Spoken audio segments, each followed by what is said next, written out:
Speech is how you use words. Voice is how you create sound.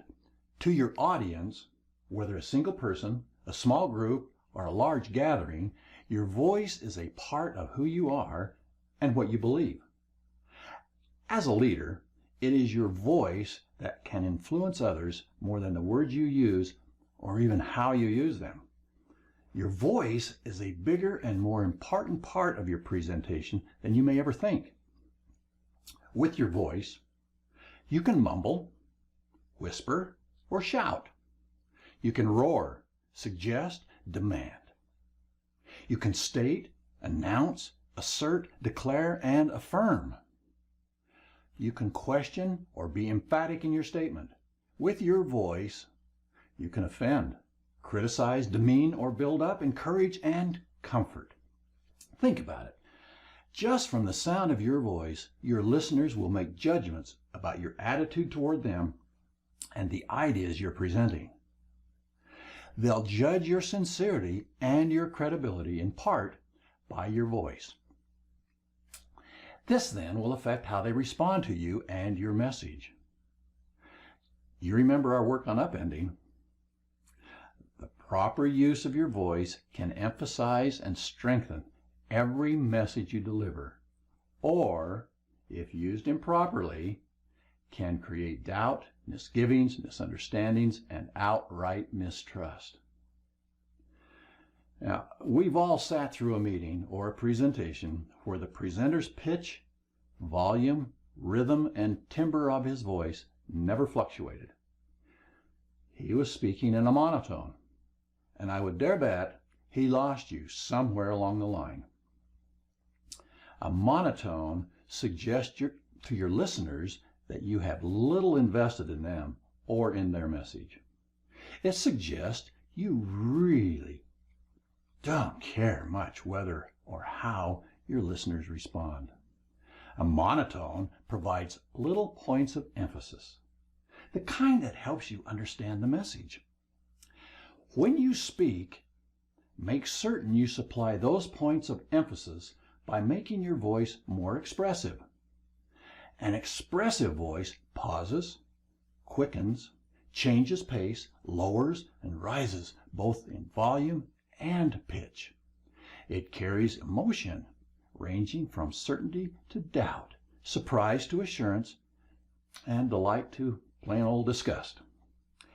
Let me help explain this with a simple sentence. The sentence goes, "I didn't tell him you were late." Now, depending how you vary the vocal elements, you can give this sentence any of several meanings. After I go through this with you, pause the video and try it yourself. Begin by saying the sentence aloud, emphasizing the first word with added volume. Continue repeating the sentence each time, emphasizing a different word. It's in a download if you want to read it each time. Here it goes. I didn't tell him you were late. In other words, somebody else told her. I didn't tell him you were late. I emphatically did not. I didn't tell him you were late. I implied it. I didn't tell him you were late. I told someone else. You notice the words never changed, but the meaning certainly did. That's the power of using your voice. Now you try it. Pause the video and recite the phrase 4 times, emphasizing a different word each time. Download if you need to. See, I know this is a simple exercise, and I'm sure you already understand how emphasizing a particular word can change the meaning of a sentence, or even a complete thought. The point of the exercise is to learn that your voice carries strong meaning to anything and everything you say. Now, during the next few days, pay attention to your voice and that of others to see how often the message is conveyed, not by the words, but by the voice. Now, let me give you some more tips on using your vocal power. Use changes in volume to prevent your voice from slipping into a monotonous sameness and to alert your audience to the nuances of your message. Always speak loudly enough so everyone in your audience can hear you. Speak a little more loudly if the audience is large. And that's even if you're using a microphone.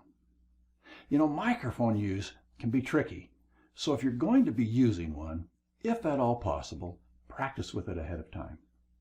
Get used to the volume. If you are holding it, don't hold it right in front of your lips. Your audience will hear every little click, breath, and spit that comes from your mouth. If you are using a mic attached to you, make sure it doesn't pick up any rubbing noises from touching your clothing. Now, these mics are good at picking up voices, so don't feel like you must speak right into it. Pitch is the frequency of the sound waves you produce. It is about hitting high or low notes with your voice. Become aware of pitch and learn to refine it, phrase by phrase. Questions, for example, should end on a higher note. Conversely, affirmative statements should end in a level or slightly lower pitch. The ending of statements on a high pitch can create doubt in your listeners. Once again, remember our work on upending? It's confusing. You want to vary your pitch throughout your presentation to establish and reinforce your message. Now, rhythm is the pattern of the sounds you produce. You remember the jerky rhythm? Tempo is the pace of your voice. Use rhythm to carry meaning. Slow the pace to emphasize certain ideas. And then quicken the pace to show excitement or humor. Pause to underscore major points or to give listeners time to absorb a complex idea. Pause also when you're about to transition to another thought. Timbre is the emotional quality of your voice. It's the attitude behind a word or a phrase. Listeners perceive a speaker's attitude and use their perception to build comprehension. Use timbre to enhance your meaning or express the emotion or attitude you want to create. Choose words and phrases that support that idea. Vary your emotional expression to support and signify meaning. As an example, you would not want to use the same timbre when paying your respects to a family members after a funeral of a loved one that would you use at your local watering hole with your friends on the weekend. You see, your voice is one of the many tools with which you communicate. Practice managing your voice. Become adept at using it to clarify your message and to carry its significance to your listeners. This really is a big deal.